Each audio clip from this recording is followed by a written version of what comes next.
The moment I saw the wedding invitation with my pond listed as the venue, I thought it was a joke. I mean, it had to be, right? A pastel envelope with gold lettering declaring, "Please join us for a lakeside celebration at the Johnson Pond Event Estate." That's my backyard pond. The one I dug with my own hands, fed with a natural spring, and stocked with koi I raised like family. But the HOA Karen had outdone herself this time. Not only had she printed invites for a party on my land, she had also listed the property as available for future events, and was charging $5,000 per booking. And the real kicker? She never asked. Not once. The moment I read those words, "waterfront reception provided by HOA," I smiled, not because I was amused, but because I had just decided I was going to make her daughter's big day unforgettable, but not in the way Karen had imagined. It all started just a few weeks before the invite arrived, when I was enjoying a quiet Saturday morning by the pond with a coffee in hand and my dog Radar lying at my feet. The early sun was making the water shimmer, and the koi were rippling the surface as they darted beneath the lily pads. It was the kind of peace you only find after a lifetime of chaos. I'm a retired environmental engineer, and after years of being neck-deep in wetlands and lawsuits, I built this little sanctuary to be my quiet ending. But that peace was shattered when Radar leapt up and started barking at the gate. I walked over and found a folded notice taped to the fence with neon orange tape. HOA notice. Public interest hearing, potential use for shared pond venue. I blinked. Shared pond? What the hell? I marched to the HOA office at the end of the block, where Karen was already waiting as if she expected me. She stood behind her desk wearing a blouse that screamed "manager at a failing real estate office," and smiled like a snake offering tea. She held up a clipboard and said, "I'm glad you're here, Drew. I wanted to let you know we're finalizing plans to utilize your pond for community use. Think of it as giving back." I didn't think. I just said, "You don't own my pond." She laughed, a high-pitched cackle that made even the rubber plant in the corner lean away.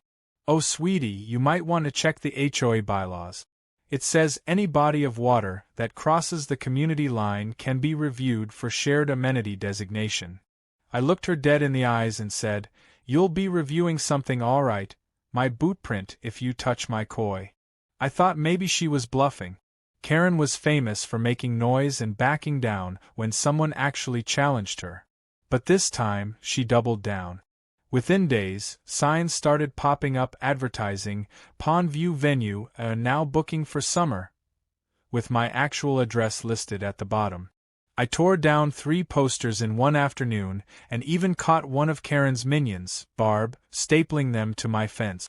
When I confronted her, she told me she was just following the president's orders. I told her that if Karen was president, then I was the king of mud, and I was about to show them exactly what kind of kingdom they were walking into.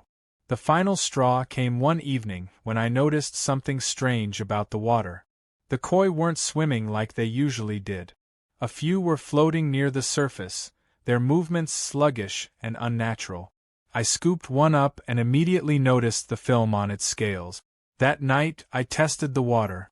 The results told me what I feared: traces of bleach, detergent, and something that shouldn't have been anywhere near a natural pond. I installed a wildlife cam the next day, and sure enough, caught Karen herself dumping something into the water. She was wearing gardening gloves and pouring a suspicious bottle labeled "algae clear," with no regard for the fish below. My stomach turned. I didn't just feel anger. I felt grief. That pond was more than just water and rock. It was my retirement, my peace, my legacy. A week later, the wedding invitation came. Karen's daughter, Lindsay, was getting married, and Karen had apparently promised her the dream waterfront ceremony. Not only that, but Karen had also sold the date to 2 other parties later that summer. She was making a business out of my pond. That's when it clicked for me. She wasn't just entitled. She was profiting from something she neither built nor owned. I stared at the invitation and then at my koi, or what was left of them. I ran a hand through my thinning hair and took a deep breath. This wasn't about a wedding anymore. This was about justice. I pulled out my old blueprints, the ones I kept from when I had the pond dug. I knew the layout of every pipe, every valve, every drainage route that ran underneath. I called up my old friend Mike, a trenching specialist who owed me more than a few favors. I asked him one question: how fast can we turn a pond into a mud pit? He laughed and said, if we do it right, they'll be able to build a swamp boat instead of a dance floor. That was the moment the plan was born. Karen wanted a pond party? I was going to give her one. Only hers would come with slush, slime, and a generous helping of humiliation. The next few days were spent carefully orchestrating the logistics.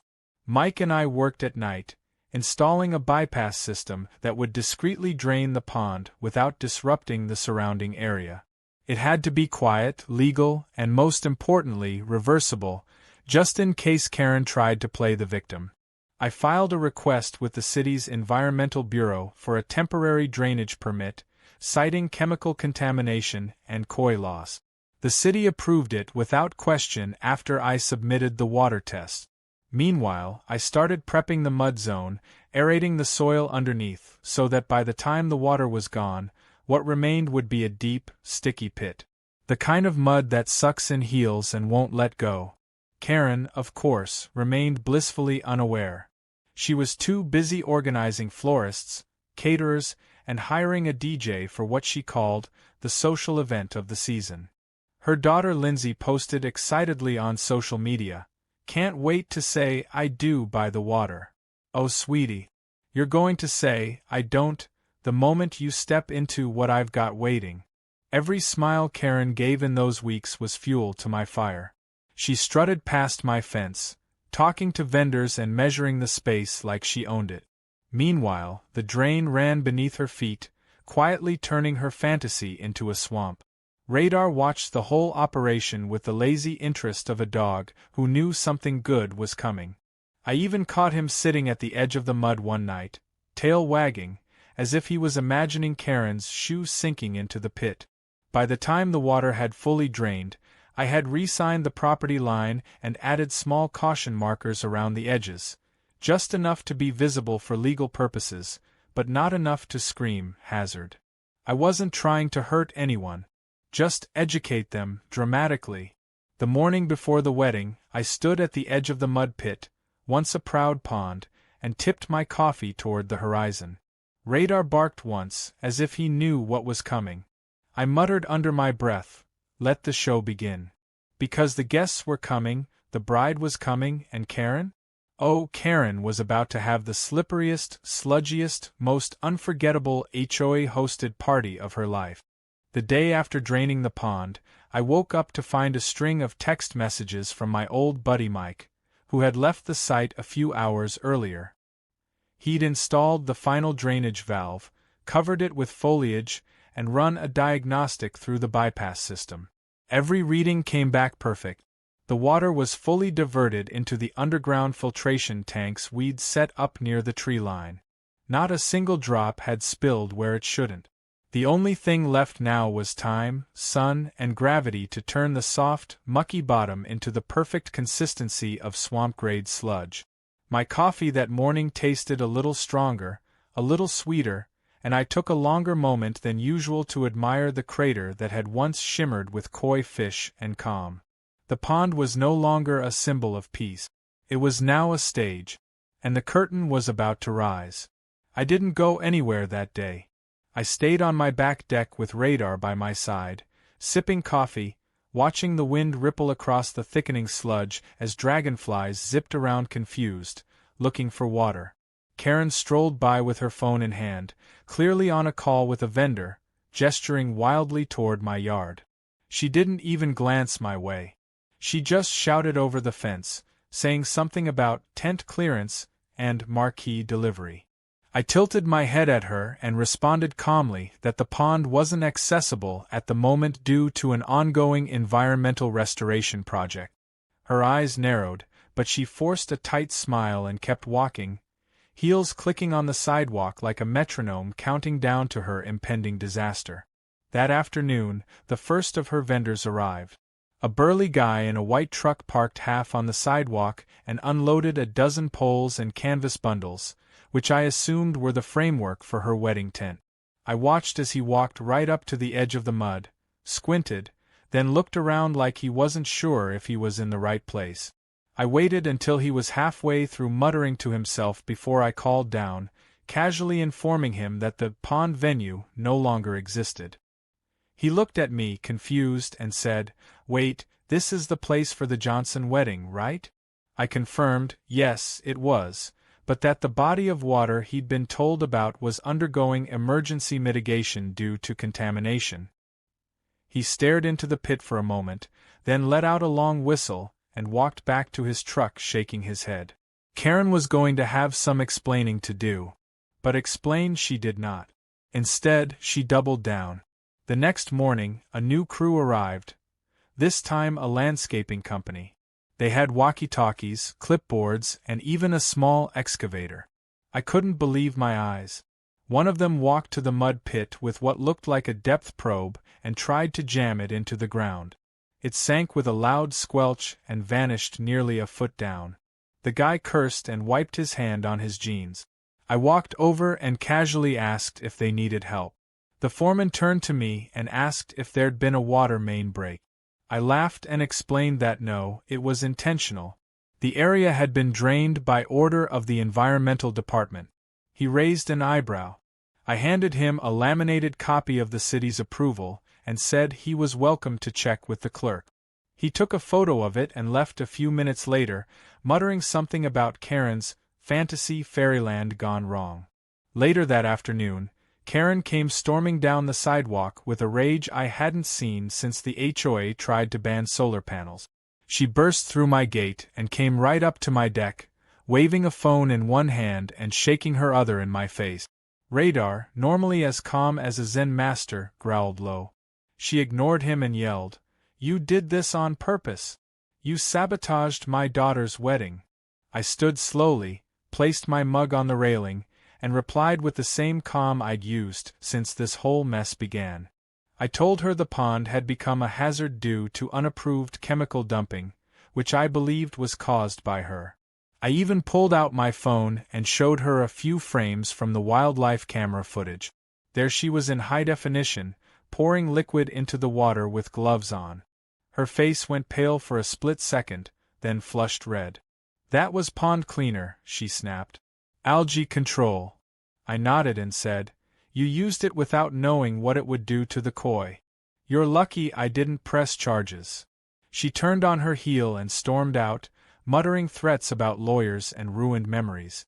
Over the next 2 days, the mud pit grew darker, thicker, and deeper. The sun baked the top layer into a deceptive crust while the bottom remained soup. From the deck, it looked vaguely walkable, like it might support weight for a moment or two, just long enough for someone to commit. I didn't have to guess how this would go anymore. Karen was still proceeding with the wedding. I overheard her telling someone that the pond's just getting a bit of landscaping work, and that it would be ready by the weekend.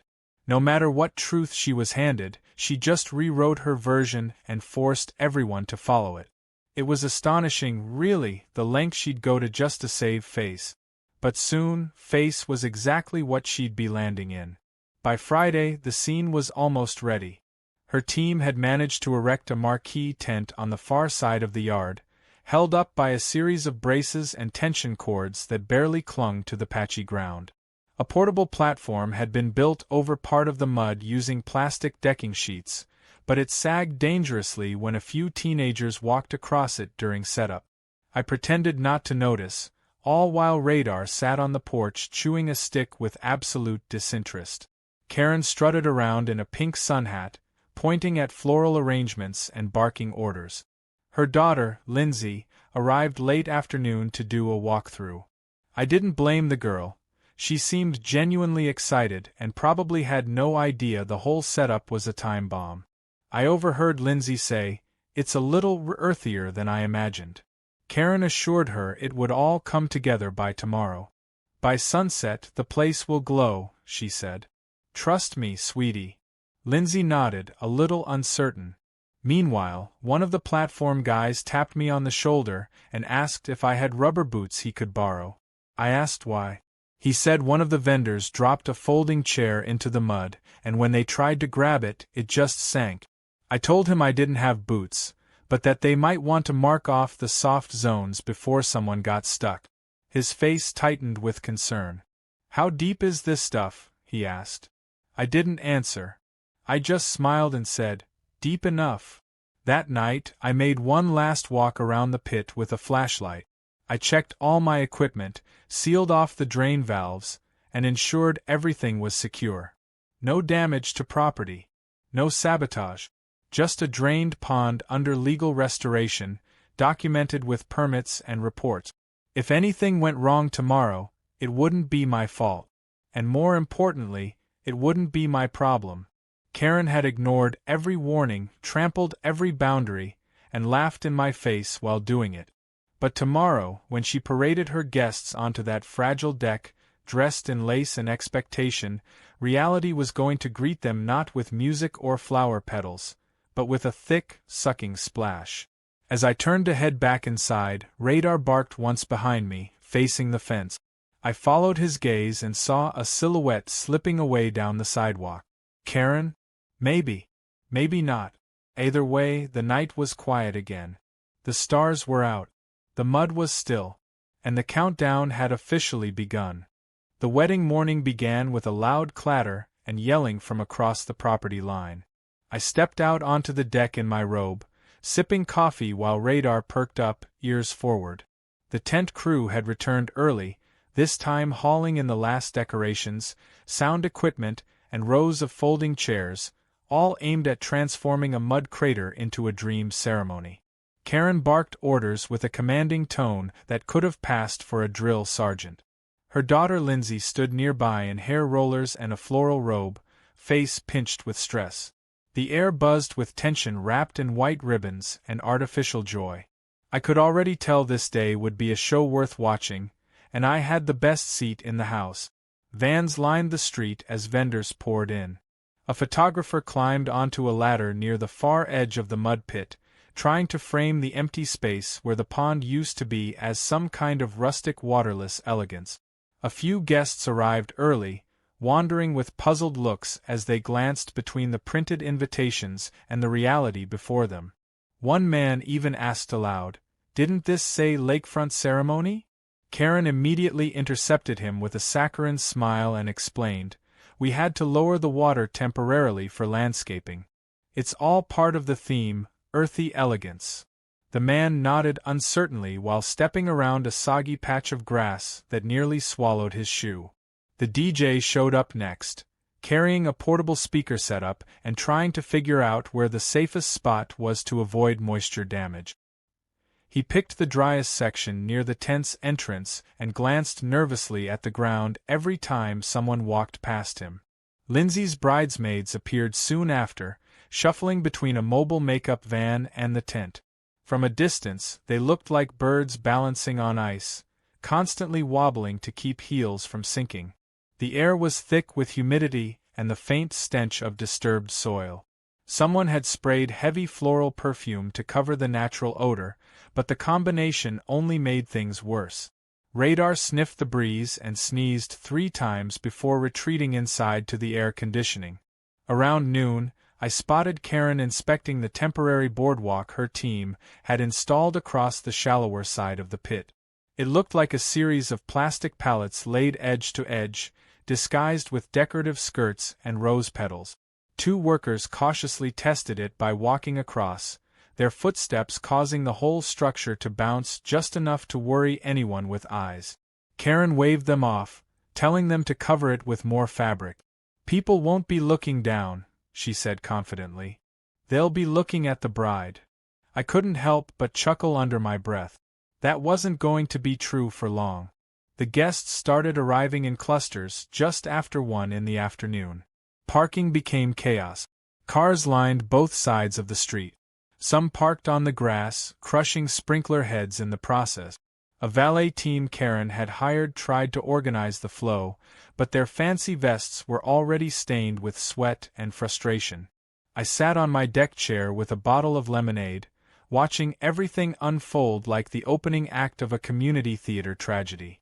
The bride was nowhere to be seen, hidden away in the air-conditioned makeup van, probably wondering why the ceremony area didn't look anything like the Pinterest board she had shared online weeks ago.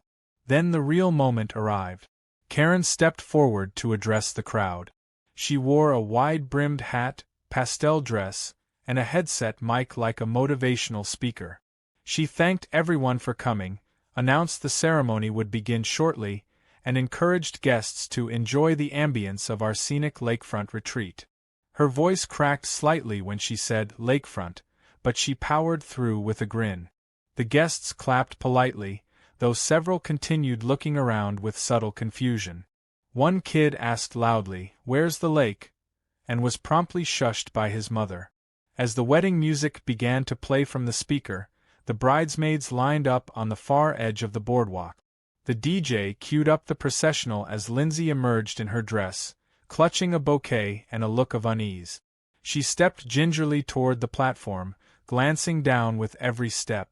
The photographer tried to capture wide shots without showing too much of the muddy surroundings, crouching low and moving sideways like a crab with a camera.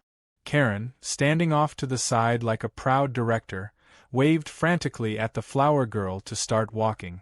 The child hesitated, then threw a handful of petals and tiptoed down the boardwalk, each step leaving small, watery prints.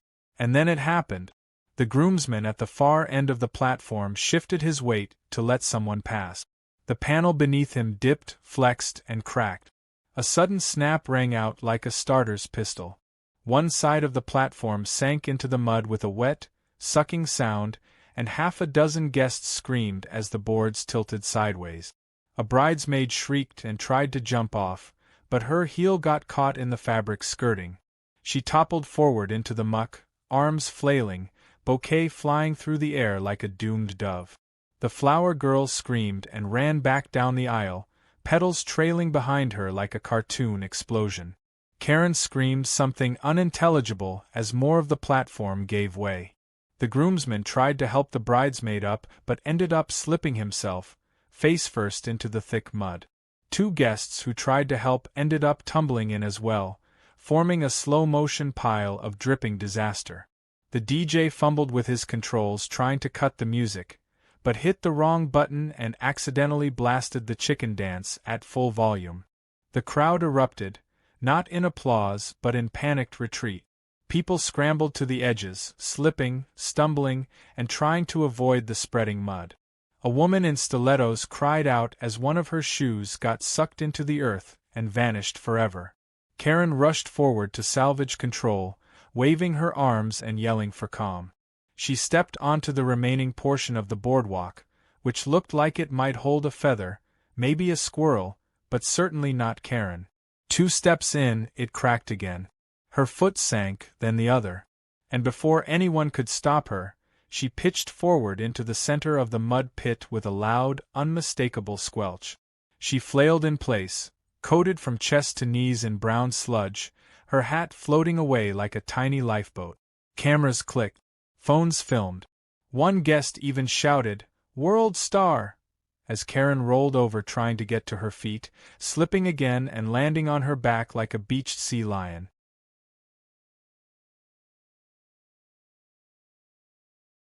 The fallout began even before the last clump of mud had dried on Karen's dress. By Sunday morning, clips from the failed wedding were already spreading like wildfire online. One video in particular, titled, "HOA Queen Takes a Royal Dive," had hit 50,000 views overnight.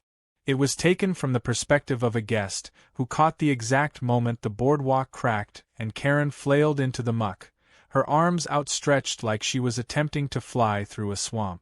By the time Monday rolled around, the clip had crossed 200,000 views and local news had picked it up under their weekly Community Chaos segment. Karen's reputation had gone from feared HOA tyrant to muddy internet punchline, and the damage control was frantic and clumsy. But even more entertaining than the public embarrassment was the internal collapse that followed. Early that week, Roger Langley, the actual HOA president who rarely appeared at meetings, resurfaced with a vengeance. He called an emergency board session to address the incident. Word on the street was that he had received half a dozen complaints from residents, many of whom were furious about being misled, misinformed, and in one case, billed for event security fees they never agreed to.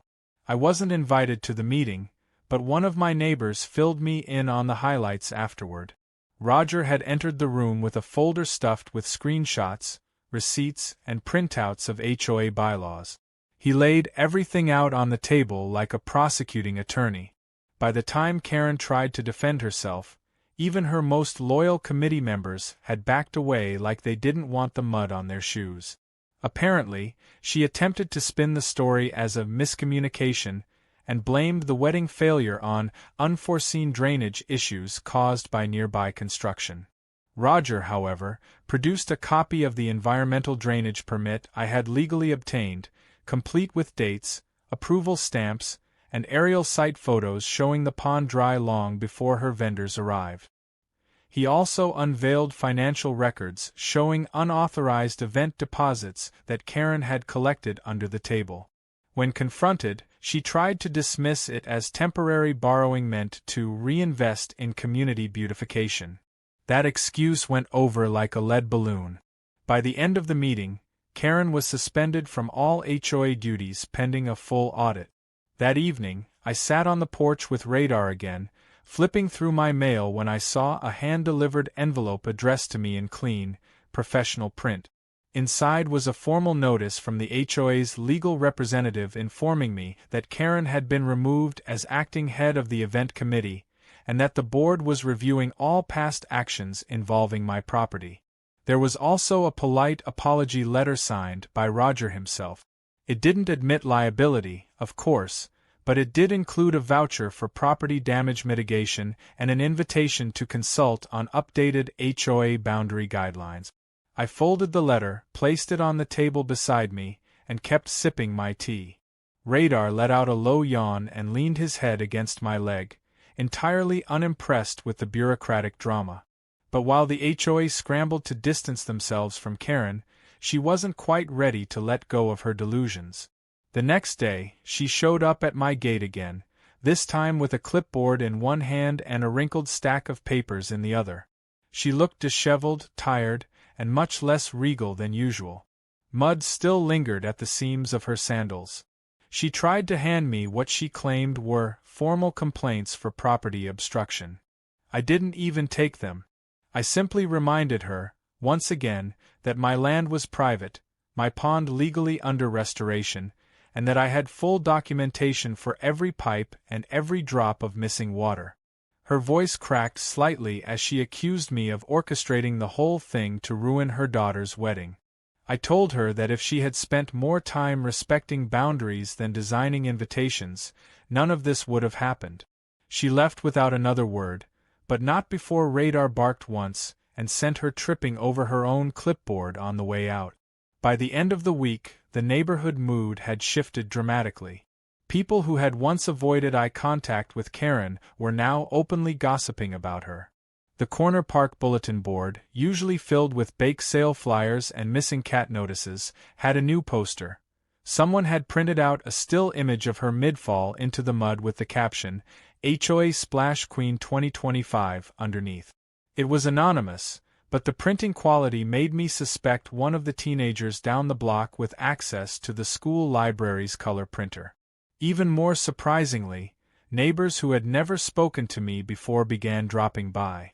One elderly couple brought over a tray of cookies and told me they'd been silently cheering me on since the first flyer for the pond venue showed up in their mailbox. Another woman from 2 streets over gave me a small garden statue of a koi as a peace offering, saying she hoped I rebuilt the pond even better than before. Behind the scenes, I was already working on exactly that. I contacted a professional aquatic restoration company and scheduled a consultation to design an improved ecosystem. This time, I wanted a deeper center basin, better filtration, and natural deterrents to keep people from thinking it was just decorative. The new design even included solar-powered motion lights and plantings that would discourage foot traffic near the edge. I didn't want another party planned over my property without my permission. If Karen thought I was done, she was mistaken. I wasn't just restoring the pond, I was reinforcing my boundary line, both legally and literally. Then came the twist I didn't expect. Late one afternoon, I received a knock on the door. It was Karen's daughter, Lindsay. She stood there alone, no clipboard, no sunglasses, no entourage. Just her in a modest dress, holding a sealed envelope. She looked tired but calm. She said she wanted to apologize for everything that had happened and that she hadn't known the pond was never part of the HOA. She admitted she had just trusted what her mother told her and hadn't looked into anything herself.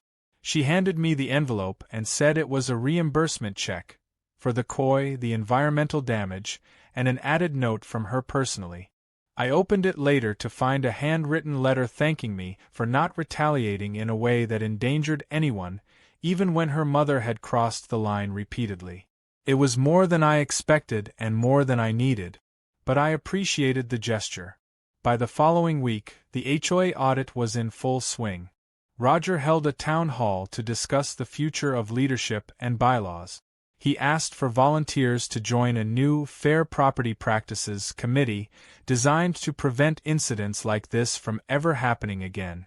I declined the invitation to join but offered to draft educational material on private property right. The town hall ended with a new rule voted into place. No part of any private land could be considered for community use without unanimous written consent from the landowner. It was long overdue, and it passed with cheers. Karen, meanwhile, vanished from the scene. She locked up her house and left town for a while, possibly visiting family, possibly trying to avoid the inevitable lawsuits, fines, and refund demands from everyone she had charged for the failed event. Her house sat quiet, blinds closed, garden unattended. Radar would sometimes walk by and sniff the gate, as if searching for a scent that had finally faded. With peace restored and the mud slowly drying into rich soil, I began planning the first koi release into the newly designed pond. A local wildlife center had offered to sponsor a donation of koi as part of an outreach effort, wanting to turn the story into something positive. I agreed.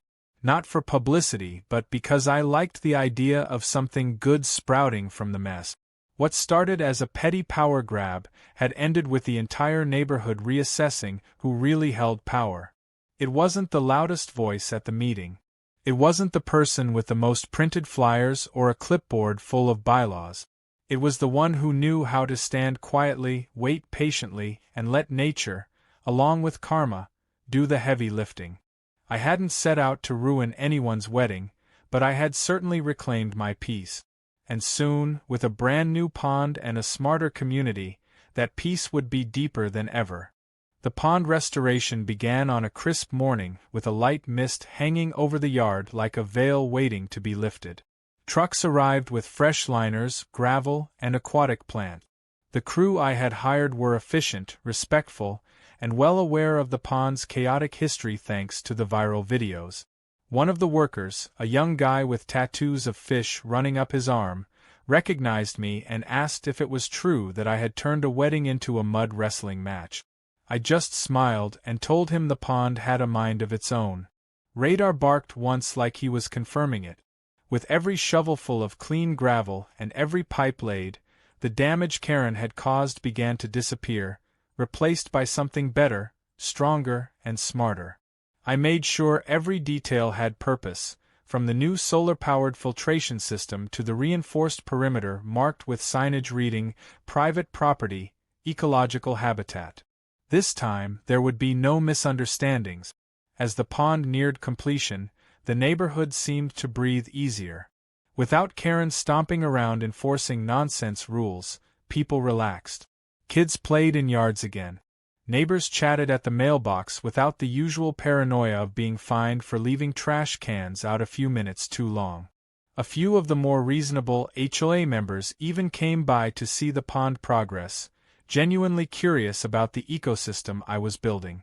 I explained the balance of water flow, the native plants, and how the koi were more than ornamental, they were part of a living cycle. One older man told me he'd lived there 10 years and never felt so connected to the place until now. It was the kind of compliment that meant something, and I appreciated it more than I let on. Word had gotten around that I was now something of a community folk hero. Someone even created a local meme page called Pond Father, complete with clips of Karen's muddy downfall spliced into fake movie trailers. One morning, I opened my front door to find a box of custom cookies shaped like koi and lily pads with a note that read, "Thanks for draining the drama." It made me laugh, and I gave half the batch to the pond crew who were just as amused.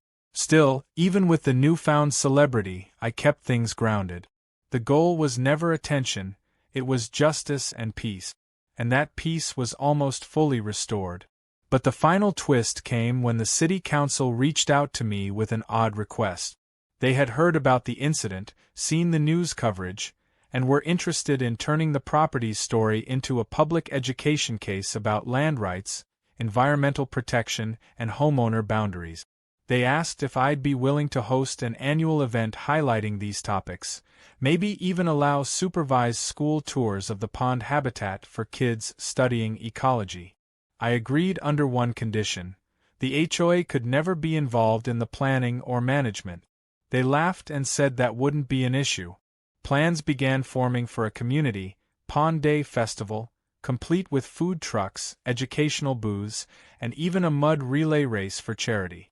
The irony wasn't lost on anyone. When Pond Day arrived, the turnout exceeded expectations. Hundreds of families showed up. The koi glided smoothly through the clear water, music played in the background, and children ran around with painted faces, waving brochures about water cycles and soil conservation.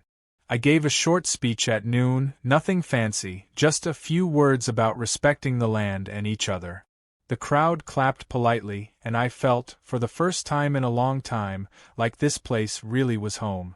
Radar had his own station with a doggy treat sponsor, and spent most of the day basking in attention and belly rubs. Then, in the middle of the festival, I noticed someone lingering near the far edge of the event area. It was Karen. She was dressed plainly now, no clipboard, no sunglasses, no authoritative gait. She watched from behind a tree, out of sight from most, but not from me. I didn't approach her. I didn't need to. She stayed there a few minutes, watching the event unfold, maybe trying to understand how things had turned so drastically. Or maybe she was just checking to see if anyone missed her. Either way, she eventually turned and walked away. That was the last time I saw her. A few weeks later, I learned through a neighbor that Karen had sold her house and moved out of the neighborhood entirely. No fanfare, no goodbye notes, no final tantrums. Just gone. I heard she was moving closer to her sister's place in a neighboring suburb. The twist? That community was managed by my cousin Blake, a zoning attorney turned HOA enforcer who once shut down an illegal gazebo wedding in under 6 hours. When I called Blake to confirm, he laughed and said, "Oh, she moved here. She'll love my bylaws." I enforced them with citations and a side of sarcasm. I couldn't have scripted a better ending myself. Back home, I settled into a new rhythm. The pond became the peaceful retreat it was always meant to be, now with the added joy of knowing it had survived chaos and come out stronger. I would sit out there in the evenings, sometimes with neighbors, sometimes alone, always with Radar nearby. The koi had grown comfortable again, darting between water lilies and rising to the surface when I tossed in feed. Occasionally, a guest would ask if I planned to build anything else back there. I always said no. The pond didn't need additions. It had everything it needed: water, balance, history, and clarity. And clarity was what I had gained most through it all. Karen had tried to turn my pond into a spectacle, a business, a venue for her vanity. But in doing so, she reminded everyone why boundaries matter, why silence can be powerful, and why sometimes the best revenge isn't loud or violent, it's muddy, patient, and poetic. I never had to scream. I never had to escalate. I just let the truth sink in, literally. That kind of ending doesn't come from yelling at fences or waving documents. It comes from holding your ground, knowing your rights, and occasionally letting someone throw a party on top of their own mistake. So when people ask me now what really happened with that wedding, I just smile and say the pond rejected them. It sounds silly, but in a way it's true. The pond had become a symbol of something much bigger than one afternoon of chaos. It became a reminder of how quickly arrogance can drown when it walks on water that isn't its own. And as I watched the sun set behind the ripples one last time that summer, I knew I'd never need to prove anything to anyone again. My pond had already spoken, and it had done so louder than any HOA notice ever could.